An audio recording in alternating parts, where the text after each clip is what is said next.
Middle school years, let's call them, they're your between years anyway. I don't care who you are, how great your childhood is. Being a teenager is tough. You know, I had the usual teenage stuff. Boys had no idea what to do with me. The only concept I had of boys was that if they thought or knew that I liked them, they'd make fun of me. You know, I didn't grow up with she has a boyfriend kind of a thing. I did not. That's not, my problems were so much bigger than that. But at the same time, I experienced all the same sort of emotions of I wanted boys to like me. And in fact, one of the straws that broke the camel's back, I very much wanted to go to this middle school dance because this boy that I had a crush on, I was pretty sure he was going to be there. And so I wanted to show up, and that happened to be on my father's weekend. So I had asked, could I go to this dance? And after 3 hours of being on the phone, being told what a terrible daughter I was, to just being in tears to the point that my mother and my stepdad, my dad had to step in and say, listen, you can't do this to her. And actually leading up to that, it had already been tough. You know, at age 11, I remember, you know, your hormones kick in and you're like, I'm weird and I don't like me. Nobody else is gonna possibly like me. And everything is so dramatic at that age. I got grounded. I don't even know what I did, but I couldn't go play next door. And I probably deserved it, but I wrote a suicide note, actually, at age 11. That was my first experience with suicidal thoughts. And, you know, that sounds terrible now as an adult looking back at how young 11 is and how much I had really considered it. But I didn't know how I was going to pull it off. I was only 11, so I ended up, this is really dark, but I ended up shredding my suicide note into, I made it soup for my brother's little play kitchen that we would play, kitchen or restaurant. The soup that we were playing with was 11-year-old Amy's suicide note, unbeknownst to anybody. Suicide is such an epidemic, even in our children. And it's important that we understand that while looking back at it from an adult's perspective, it's calm down, you didn't get to go outside to play. It's much bigger than that at that age, and there's a lot more that goes into it. That was a manifestation of a lot of other stress that I had felt in my life. So age 12 is when the court battle initiated, and that was just where, you know, God bless my mom and my stepdad or my dad. They had fought the good fight, and it finally was the straw that broke the camel's back that we were able to go to court. And I was old enough at that point, or almost old enough, where I could speak on my own behalf, and that was challenging. And I think that can resonate with other people that have gone through this court thing where you're in custody battles and whatnot. You know your kid sees a lot of things, but they have to be a certain age before the court will listen to what they have to say, where they can speak on their own behalf. And we finally arrived there. It was a painful process, but through 3 years of in and out of court, having to testify in open court against my father comes from a place of significant dysfunction, and this goes back generations. So, you know, he didn't have a good example of a father, and his own father, in fact, died in prison several years ago while serving his sentence for attempted murder of my grandmother. And this is the same man that tried to kill my father multiple times growing up. So I do have grace for the fact, and that forgiveness has been extremely healing for me as an adult.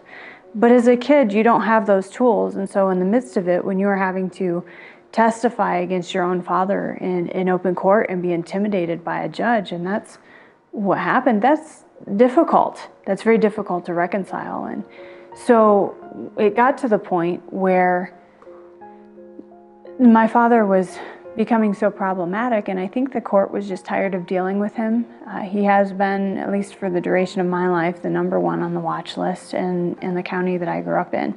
Everyone knew who he was, and to this day still does. So the judge just wanted to make it go away for whatever reason. I'm not sure what the behind the scenes was on that. He called me into his chambers. My mom and my stepdad or my dad were not able to come with me, nor was our attorney able to come with me. I had to go by myself. I had no idea what I was going in there for. So I'm sitting across from a judge at age 14 going on 15, and he's trying to tell me that he's going to make me go back to my father's house.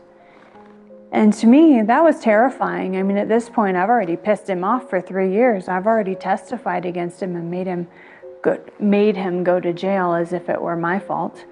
At that point, I was terrified to go back because I had already been told many years before any of this happened, I'd never poke that bear. You should be afraid of me. It keeps you safe. Now what am I going to be dealing with? Is he going to run away with me? Is he going to kill me? I didn't know. And given his history, that wasn't something I could know. So as this judge, it was a very surreal sort of moment, is intimidating a child. That was the first time I stood up for myself, and I have no idea, by God's grace, I was able to dig deep and find something that to this day, I'm really proud of that kid. She's pretty badass. But she stood up and she said, listen, you can make me go back if you want to, but good luck finding me, I won't be there. And I got up and I walked out. That's what sparked him going to finally sign the papers and let me go. And while that might have been hurtful for him, ultimately, it was him or me. And at that point, it had to be me. And that was terrifying. My legs were shaking, and that was a big ask of a kid. But by the time I got back to where our attorney and my parents were, I had found that my biological father had signed the adoption papers. We've been asking him for years and years and years to just, listen, clearly this kid is not important to you. My father loved me with the best he had. He didn't have very many tools to begin with, but that love was never a healthy, authentic sort of love. It was fear, intimidation, control, manipulation, and pain. It was painful, and he used me as a way to hurt my mother. So eventually it just became why are we doing this? Clearly you do not want her. She's an inconvenience to you. From the minute I was born, I was an inconvenience. My mother gave birth to me, and I cried as a newborn, so he went back to work because I cried. Why do you want to keep this kid? And that was the first time in my life that I really stood up for myself and had a voice. I felt like I had been voiceless my whole life, and I had to suppress that part of myself just to get through. As we proceeded through after the adoption process, I developed an eating disorder in high school, primarily because it was really the only thing I felt like I could control. I couldn't control it. My whole life felt like just absolute chaos. So the only thing I could control was my eating. And it was a strange way to manifest, but I don't know that it's terribly uncommon. In fact, I know that a lot of people, a lot of girls, especially at that age, really struggle with that. And it is a manifestation, at least it was for me, of pain. My father's influence in our lives didn't just go away. After the adoption went through, I was 16 and I had come home. We lived out a nice rural area. It was a beautiful summertime evening. Just kind of soaking it in. I'm very relaxed, but obviously I'd grown up there, so I knew the sights, the sounds, the smells. And I heard something out in the woods out back, and it was very clearly not any deer that we had in that area. They don't make deer that big back where we come from. It was a person. It was a pretty good sized person. I heard a branch snap, and somebody was out in the backwoods. I could just feel it. The hair on the back of my neck stood up. So I didn't know what it was or who it was, but I needed to hightail it inside. And that was very much the dynamic of growing up. Things could go from calm to panic, and that fight or flight was a very real, constant sort of back and forth. Come to find out about 3 days later, my father, who, when he does something like that, did something like that, he would need to take credit for it. It didn't happen if you didn't get the credit for what you had done. So he made sure to let my mother know that that was him out there, that he was out in the backwoods, and he had been watching me through the scope of his rifle. When you grow up with your sense of safety so rocked by the people that should be your source of safety, that does something to you. Now, with that being said, what I've come to find in my life, and I hope that others will be able to find this in their own lives, those are not excuses for me to go through my life and be a crazy person or say what mommy and daddy did or didn't do has made me this way. I'm a healthy, functioning adult, and I've been able to do some really fantastic things with my life in spite of things that have happened to me. So we can't bury these things, though. We can't dismiss them, because they do manifest. You can slap a Band-Aid on it all you like, but that will eventually fall off, and that is going to manifest in your adulthood in some decisions, and that stuff's going to translate to your kids. So it's important that we acknowledge what happened with truth, that we deal with it, we grieve it, we cut it off, but then we move forward. And so we need to take action on that.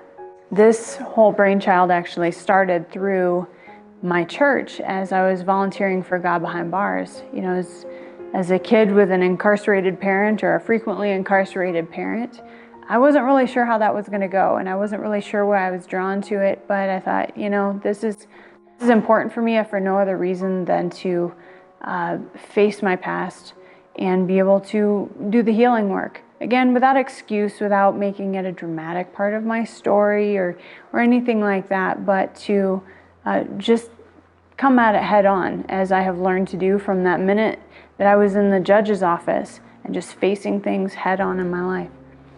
So as I was down there at the God Behind Bars, they had a moment for people to get up and speak, and I was kind of the new kid on the block and nervous to talk, but I just really felt that it was important that I do have a story to tell that I think these men will hear.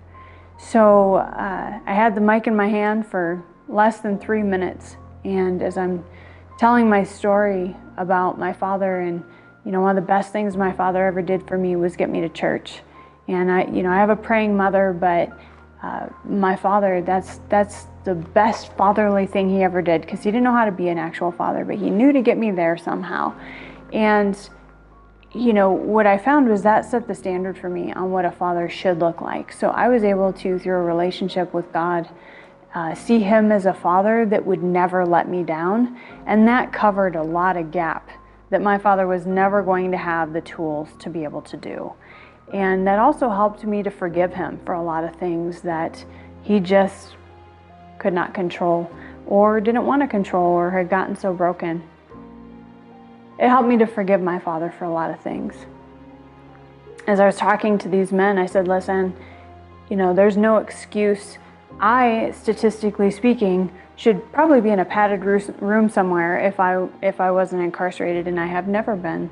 I've been an officer in the Army. I have 2 master's degrees. I'm a functioning member of society, and I give back consistently, and I am not limping through life because of what my father had done.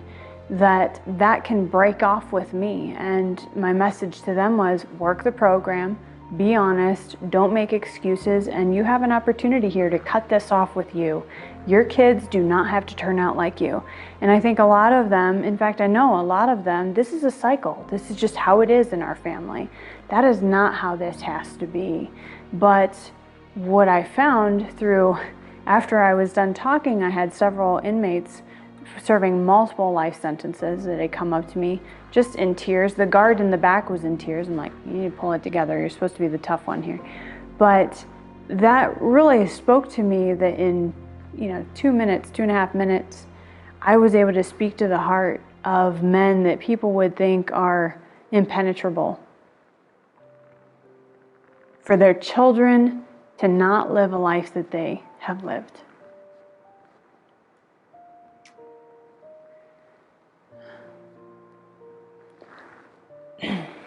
Excuse me. What I heard these men say was, how can my kids talk to you? How do we break this off? They want to be healthy, they want to be healed, and they can't fix it. Many of these men will die where they are, behind bars. But they don't want that for their children, for all the wrong that they've done. And so they asked me, is there a program for this? And me being new to it, I said, I don't know, but I'll look. And there really isn't a program for that. So my goal is to offer myself as a servant humbly to God Behind Bars, that I would be available to solve a problem for them, something that I know we need to reach these kids. We can talk to these adults that are already incarcerated, but you got to go to the root, and that's how this starts with anything. If you want to heal anything, you got to go to the root and dig it up. These kids, before they end up in the system, how do we reach them where they are, where they realize they have options that they really truly may not realize they have? This is just how it is in their family. No, you can stand on your own 2 feet and it can end with you. So how do we do that? To just be present and show up for them. And for me, that's a part of my story that I want to use to translate the pain and the hard stuff. You know, the pain doesn't mean anything if you don't translate it into something. There needs to be a call to action for that. Everyone has pain, but what do you do with it? You need to do something with that. So use that pain. Let the pain do its work, because we are in a world full of hurting people. Meet them where they are, and let's get through this together. That's the only way we're going to get through all this.